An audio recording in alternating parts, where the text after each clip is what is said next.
Hey everyone, Manny here. Before we start today's episode, I'm doing a call out for an advice episode. We're doing another episode where you send us a problem you're having or a dilemma that you're in, and me, Devin, and Noah will give our takes and try to help you as best we can. So call the number in the show notes and leave us a message, or send a voice memo to our email at mannynoahdevin@gmail.com. Enjoy today's episode. I'm Manny. I'm Noah. This is Devin. And this is No Such Thing, the show where we settle our dumb arguments and yours by actually doing the research. On today's episode, what happens to a property after a murder? There's no such thing. No such thing. No such thing. No such thing. No such thing. All right, boys. We're here. So what are you pointing at? His shirt. Cannibal what? Cannibal Corpse. Oh my god! I can put a sweatshirt on. I need to wear this. It's a little Easter egg. Hey, it's a Halloween It's a Halloween episode. We're getting spooky today. All right, boys. We're here to talk about this question that actually I don't think I've ever really thought about before we came across this. And that question is, what happens to a property, so like an apartment or a home, after there's been a murder or especially like a high-profile murder that's been in the news? We're going to talk to a journalist who essentially did the work for us. She's gotten to the bottom of this and uncovered a bunch of nuances about this industry, so to speak.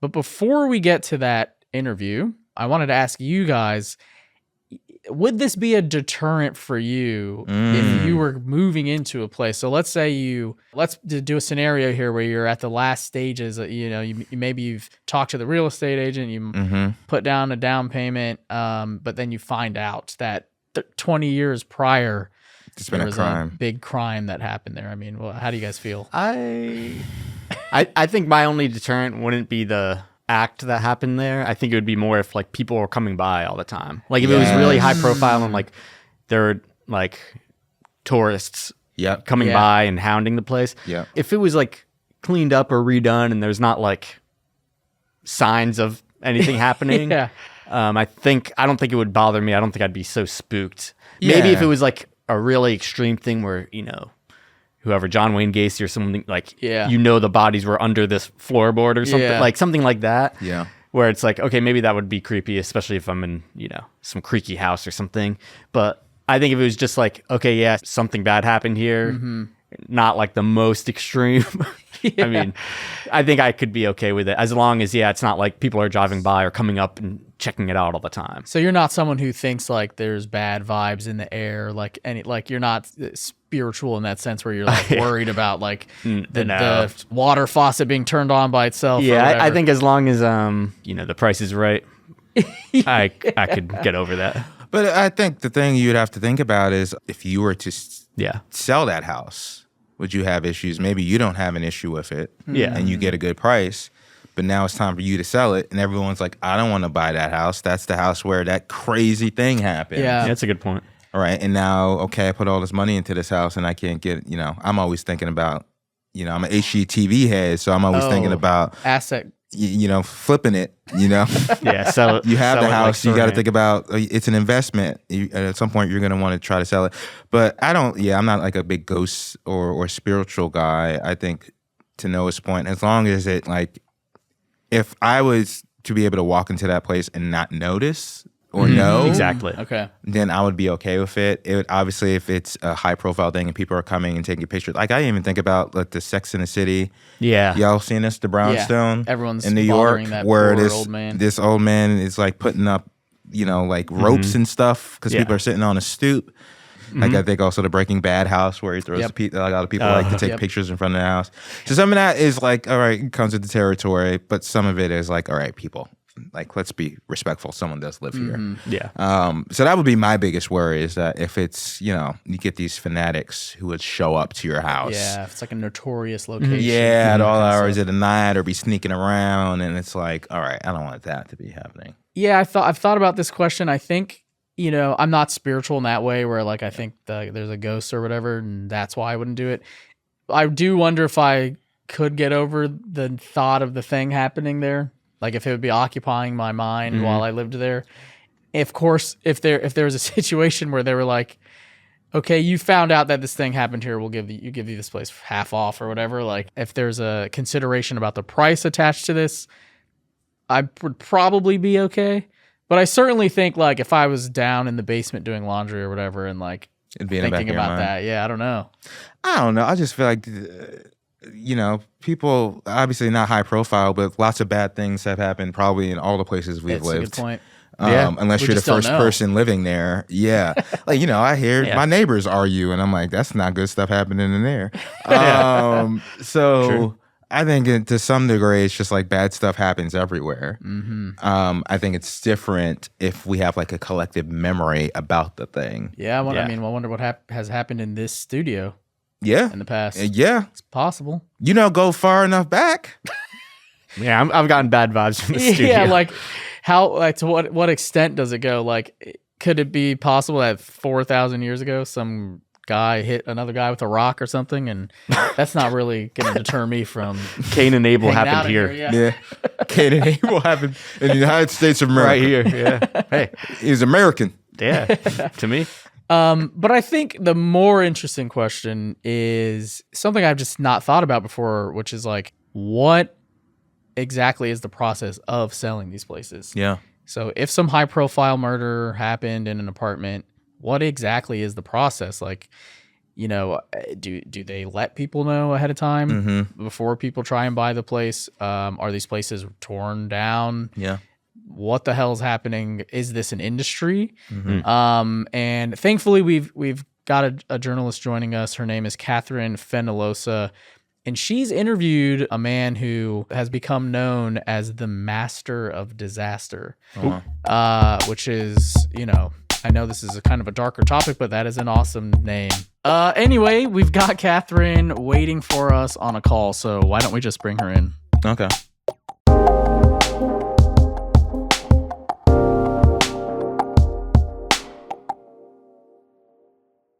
All right, we're here with Catherine Fenollosa. Catherine, we're ready to record if you are.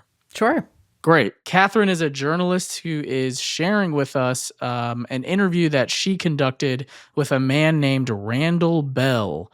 Randall has become known for his work surrounding the sale and management of real estate that's kind of been stained by crime, or especially the kind of crime that is high profile, the kind of crime that might make it in the national news. So, Catherine, I guess my first question is, the only person I can kind of imagine who'd be able to do this kind of work is someone who's, a dark figure, someone who's brooding, pensive, maybe not a whole lot of fun to hang around. But what was it like actually talking to the so-called Master of Disaster? Well, he's a really interesting guy, and I don't know what I was expecting beforehand, but he's so kind and gentle that in some ways I was sort of surprised that this is his line of work, because he's dealing with like truly the worst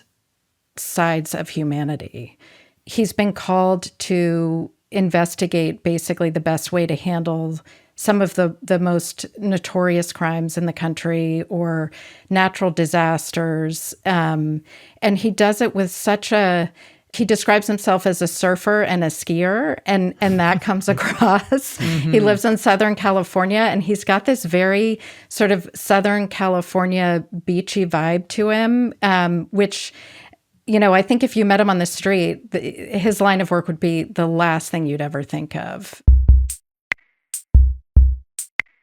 I am Dr. Randall Bell, and I'm a socioeconomist, and I specialize in real estate damage economics. What that basically means is that when there's a disaster or a crime or an oil spill or any number of things, a natural disaster, I measure what in the legal field is called a diminution value. I measure loss in value. But in order to do that, there's a lot of sociology, a lot of finance, a lot of research. So how did he get his start based on your conversation with him?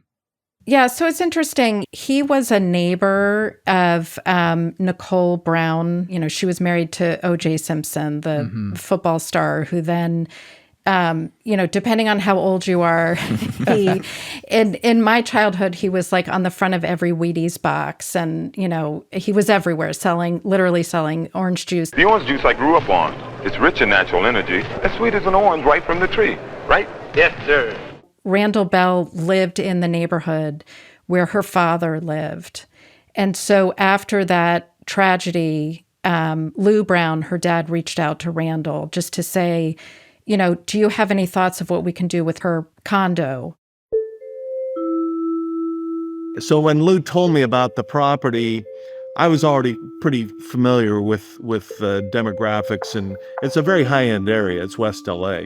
I don't know that people really following the case really appreciated or fully acknowledged the human side of it. And Lou and I became reasonably close. We would go to lunch several times together, and he would share things with me that I've never shared with anybody, just in terms of the grief and the sadness that this, happened and what he was dealing with there. But in terms of the real estate, well, his question to me was, this property's, we need to sell it for the estate. We got bills to pay. There's, every disaster has or tragedy has the emotional side, but there's also practical issues going on kind of behind the scenes.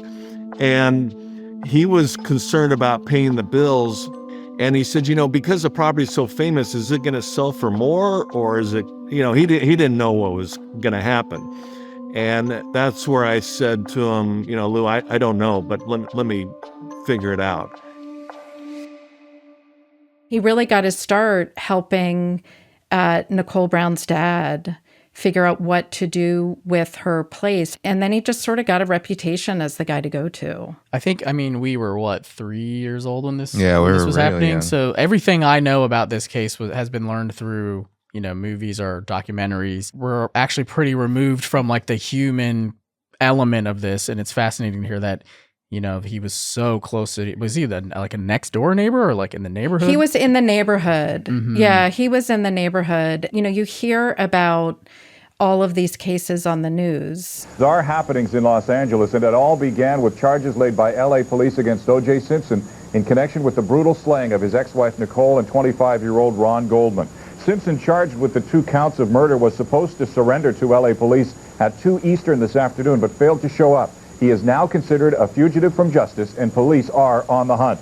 And everyone is interested in the moment. And then sort of the attention goes on to the next, big sensational event. Mm-hmm. And what happens to the families and the communities that are left behind that really have to like put everything back together. And that's what really happened with Randall helping Nicole's family, which mm-hmm. was, someone does have to pay the mortgage or the rent. And so what do you do? Because now you've got this property that has this stigma attached to it. Another one that he did was Heaven's Gate, which was 1997. And that was in Rancho Santa Fe, California, where a cult, the Heaven's Gate cult, the 39 members all committed suicide. San Diego Sheriff's deputies stumble into a house of death, a multi-million-dollar mansion filled with dozens of bodies, the site of a grim mass suicide. President, do you have any comment on the mass suicide? It's shocking. I think it's important that we get as many facts as we can about this. It was sort of like a UFO cult. It's a little weird. I've tried to like understand it, but yeah. So they thought there was a comet. I think it was called the Hale-Bopp comet, and they thought when this comet was coming, it was like their sign to be delivered to eternity. And so the 39 members were living in a mansion in this very wealthy neighborhood in Southern California, and they all committed suicide. And each member got into bed. They all dressed identically. And I believe they drank some sort of poison, and they each died in their beds. And Randall was called by the owner of this property to go in and figure out what to do with it. And when he went in the day after the last body was removed. Mm. I'm often asked what's the most bizarre case I've worked on. It's probably that one. There were two things. One was just how bizarre the cult people were. I mean, in terms of their lifestyle. Every single jar in the pantry, every light switch, and this is not an exaggeration, every light switch, every switch of any kind, everything in the closets, everything was labeled. And I was really puzzled by it. And one day I was walking through the property with a Wall Street Journal reporter, and she says, do you know why they do this? And I go, I have no idea. And she goes, because they don't want the cult members thinking for themselves about anything, even the most mundane thing. All the thinking's been done for you when you join the cult. And I thought, wow, that makes sense. And I haven't ever heard a better explanation in all these years since. But there was also the remnants of the incident. And I don't want to be graphic. I'm not really a graphic person. But when you have 39 bodies in a house for 3 days in the summer with no air conditioning, there were a lot of body fluids all over the property. And the property smelled so bad. I'll never forget. I got in my car when I was done going through it, and I went back to my house. And I literally went around the gate to the backyard and jumped in the swimming pool with a full suit on. I did not want to carry that smell into my own house.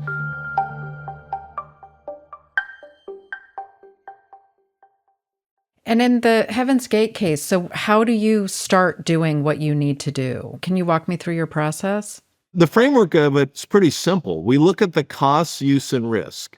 So the first thing is the costs. With Heaven's Gate, there was the cost of saying, okay, the house stinks. Is that just a thing where we get a bunch of Febreze, or do we need to deal with biological waste? So we hired an environmental company to come in and test the porous surfaces, the carpet, the drapes, the air conditioning ducting, and they came back and said, unfortunately, there is biological matter that's decomposed and airborne, and all these things need to be demolished. So the first step is costs. The second one is, does the property have any utility while it's being repaired? And the answer was obvious. No, you don't move the family in. You don't live here. You don't try and rent it right now. So there's a calculation on the loss of use, and that goes and gets submitted to the insurance companies. And the third thing is the risk. And that being, once you clean up the property and fix it up and put it on the market, and you say, hey, we've got a 10,000 square foot mansion and 3 acres of land and this spectacular view of San Diego and a pool and a jacuzzi and a tennis court and an elevator and all these amenities, and that's the garage where you park your limo.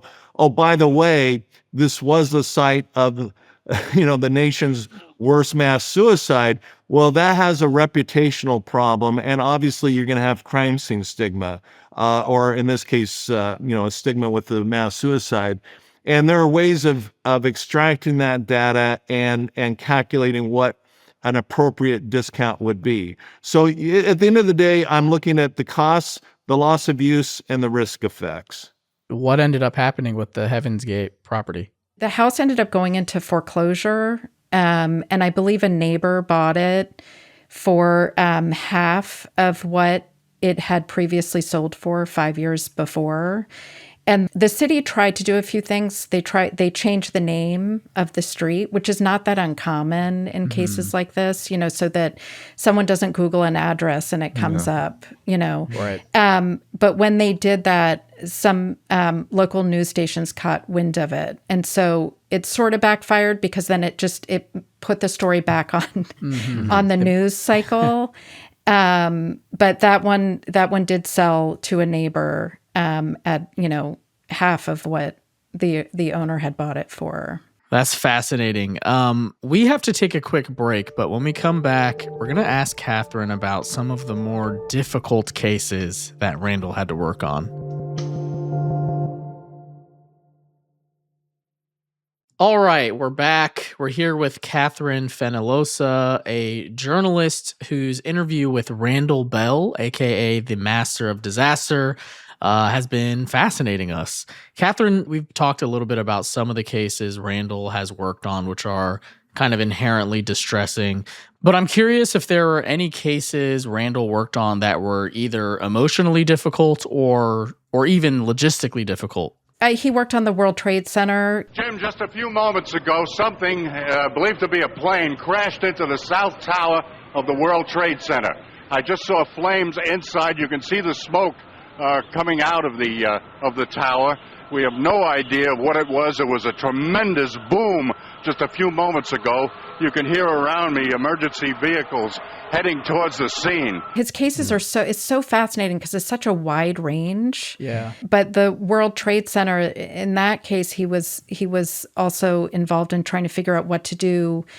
The property in Lower Manhattan was really valuable. Yeah. And so you can't have the entire place be a memorial, but figuring out the balance between a memorial and then needing to use, rebuild for office space. I worked on the World Trade Center site, and that was involving a lot of money, obviously in the financial district of New York. And it was so large, both in terms of finances and also just the worldwide international scope, that I wanted to be very careful in each step because I knew it'd be so scrutinized at a level that I don't think has happened before or since. Think about it. You have two twin towers. You're given a task to put numbers on everything. And at the end of the day, courts don't award hugs. They don't award apologies. They award dollars. And that's what we're dealing with here in terms of putting dollar amounts on what all of this meant in terms of not just the costs, the downtime with the property, the lack of use, and also what's appropriate to do with the site. It consumed every cell in my brain for months and months and months trying to figure everything out. We have a sign in my office on the wall that says, the more complex the case, the more simple the solutions. And I went back to basics. And what we are taught in the field of real estate research is I looked for case studies around the world where something similar, a proxy, would give us clues of the appropriate direction that this should go. So we went to Oklahoma City. I went to Hiroshima, Japan. I went to Pearl Harbor. I went to JFK, the book depository. I found sites all over the world where there had been horrific events. And I looked at the real estate. And I talked to the people running the property. And they were all very gracious with their time and information that they gave to me. So I went on this international trip, if you will, to gather information, and that brought things back down to earth in terms of what would be appropriate or inappropriate with the World Trade Center site. I think we hit a grand slam of doing things right. The memorial is very fitting, it's very respectful, but at the same time, the site was carved into 4 pieces, 1 for the memorial and 3 that were redeveloped, 1 with the Freedom Tower. And it was the right balance of respect and also moving forward with the other properties, with the financial district. And I think it was a nice holistic solution to the whole thing.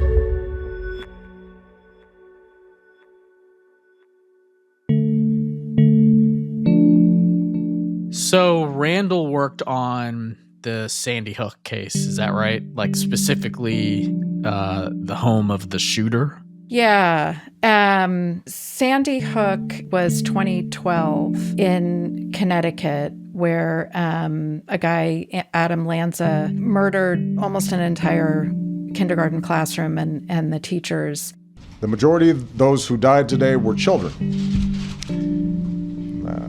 Beautiful little kids between the ages of 5 and 10 years old. the decision had been made to tear the school down, but Randall came in to work with the community about Adam Lanza's family home. Another case that you've worked on, that in seeing that you worked on this case, it literally emotionally brought me back to the day, was Sandy Hook. And this is like so inappropriate, but it's going to make me cry a little bit. I had a first grader and running to my kids, elementary school on that day, and all the parents, everyone was silent. You were involved in that case. I'm sorry, this is like so, I'm surprised at how emotional it's making me, but do you mind talking about that case? I feel myself getting kind of emotionally charged a little bit because I have 4 big kids now, but they were little. It was horrific. What he did is horrific. And being in his bedroom, seeing what I saw with the remnants of his obsession with guns, being in his mother's bedroom where he shot his mom, it's emotional for me too. And I need to be very careful with my self-care because I'm dealing with the heaviest of the heavy situations. Like when I was the World Trade Center, I had to take breaks and I had to self-regulate because it can be too overwhelming.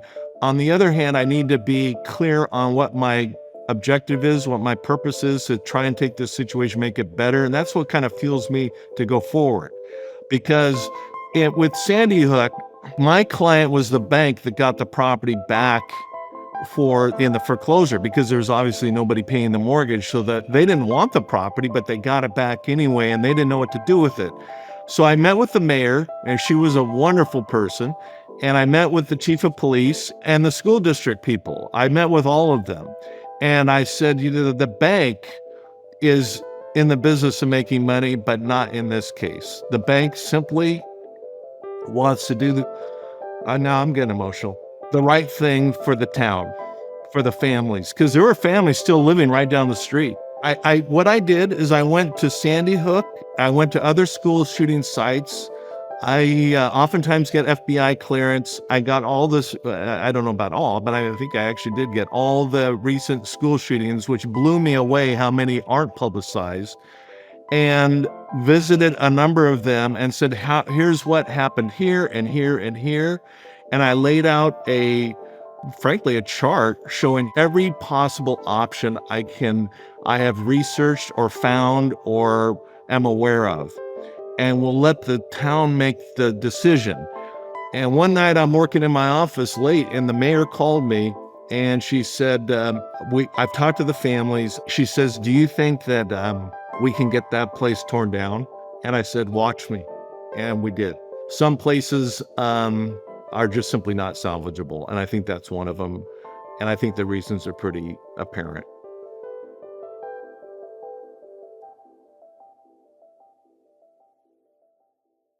I think that was the moment where we all realized as a country, okay, there's not going to be any one act that is going to change the conversation around gun control in this country. If this hasn't done it, nothing will. And I have my brother's a lot younger than me, and he was about the age of those kids. So like it was also for me, I was like, this is horrific.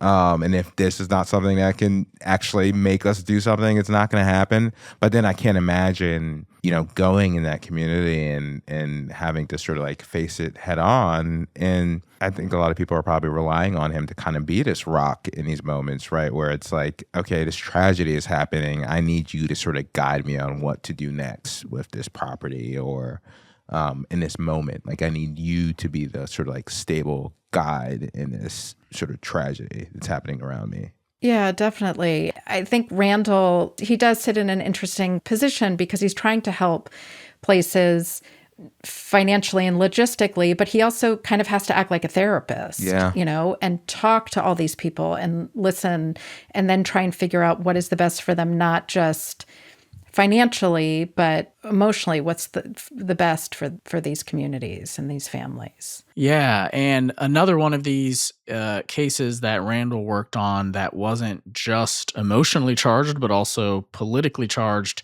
was what happened in Orlando. Could you tell us a little bit about that?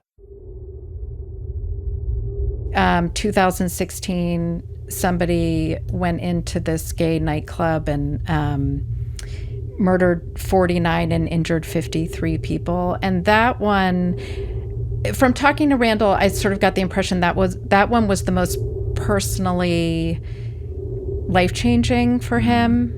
He talks about going in with the owner of the nightclub and there was no power, but he said it wasn't dark inside because the size of the bullet holes that had gone through the glass windows were so large. He said they were like cannonballs. And so there was just light streaming from outside. And there was a 15-foot wide dark stain on the floor. And he asked the owner, "What is that?" And the owner said, "That's blood." That was underneath the dance floor. They had ripped up the dance floor, and there was so much blood that it seeped down into the foundation. That's where I became very vocal about being an LGBT affirming. I'm not gay myself, but that's where I thought I need to do more personally. And any chance I get to speak out against this kind of injustice, because that's what fueled this thing.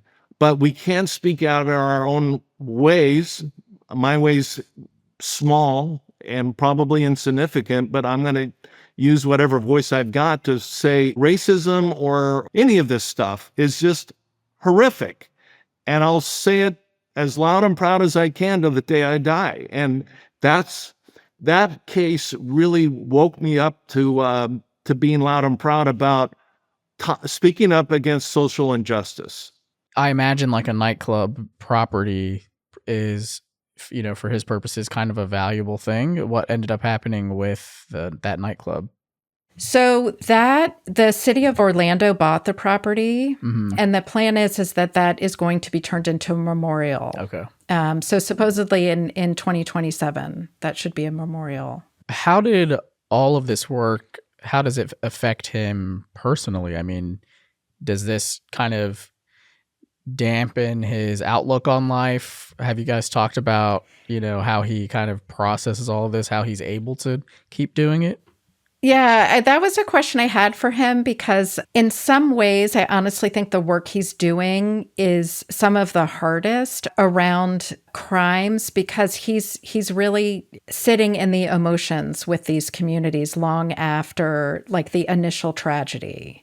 And he's trying to figure out how to help make them whole. Like, how do you help heal these communities? And whether it's just like making sure they're getting enough money, right, through like the different insurances or whatever it is, but how do they then rebuild? He talks about going to New Orleans after Katrina. And, there were just tens of thousands of homes that were destroyed and people just literally swept away in these waters. And he talks about families showing up with what little they had from another state, like emptied out their $400 from their bank account and came and just tried to help anybody who needed it. So he said it's sort of in these worst moments that he sees the best sides of people, and that ultimately, it keeps him going because we as humans do want to help each other in the face of sort of unimaginable events. Yeah, it's fascinating too because it's not work that's going to dry up for him. It's these kind of like high profile crimes, unfortunately, like just going to keep continuing, especially as Devin was saying, we like kind of don't really do anything legislatively to prevent some of them. And so, yeah, it's just really kind of daunting to think that like he's just got a lot of work to do and will continue to have a lot of work to do. Randall sort of ended up in this line of work also because I think he has a memory growing up of driving into LA with his dad. And it was after the LA riots and seeing homeless families living on the street. And he asked his dad, he was like, what are those people doing? And his dad started to explain to him, about the riots and also just that there were people who didn't have a place to live. And Randall, I think, was 6. And he just kept asking his dad, like, I don't understand. I think it was maybe his first exposure where he was old enough to realize, like, maybe a little bit of his innocence had been broken, where he was like, wait, this is awful. Like, how can little kids be living on the street? And that always stuck with him. And his dad didn't have an answer for him. But I think it's something that he could never shake. And so I think when Lou Brown called him and said, what do we do with Nicole's place? Because we have to keep, we got to keep paying the bills. We've got to figure out what to do with this. I think he had that empathy and wanting to help people who were in a really difficult situation, and also trying to understand, something horrible has happened. It's not your fault. Yeah. And maybe there's no way, sort of going back to your point about Sandy Hook, and I remember thinking, God, if we're not going to enact gun legislation after that, same thought, it's never going to happen. And I think Randall is sort of in that same situation where he's like, we're not making things all that much better after these events, but we need to come together as people to do what we can. You can't wait for someone else to try and make things better. And maybe he's still, trying to answer that question that he had as a kid. Like, how can this stuff be happening? And so it's, I think he thinks of this line of work as his little way of trying to make life better for people who find themselves in just a horrific situation.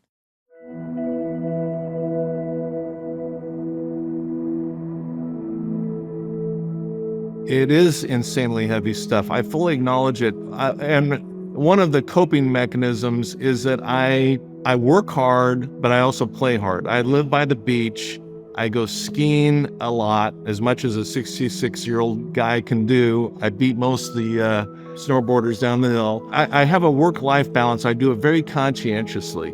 But what is it about me? I think I've come full circle with that day that my dad took me down to the LA riots.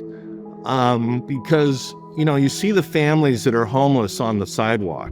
I saw it as a 6-year-old kid, and just saying, why is this going on? I was just baffled. And I don't know that I have the answer to that, but I do feel like I've contributed a little bit to making things better. My mom's not here to brag for me, so I'll just say, these cases tend to find me, and I'm very proud of that. I've made, I think, that contribution. I think that's what keeps me going. That's why I don't want to retire.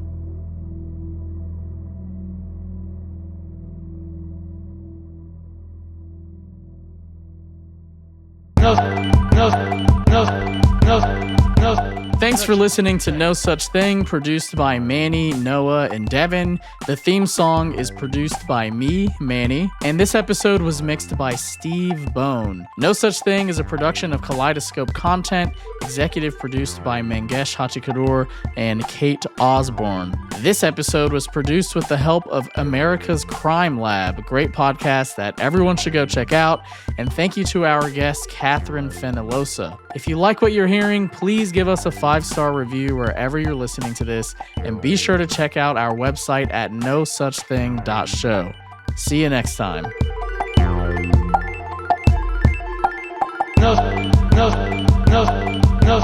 No such thing.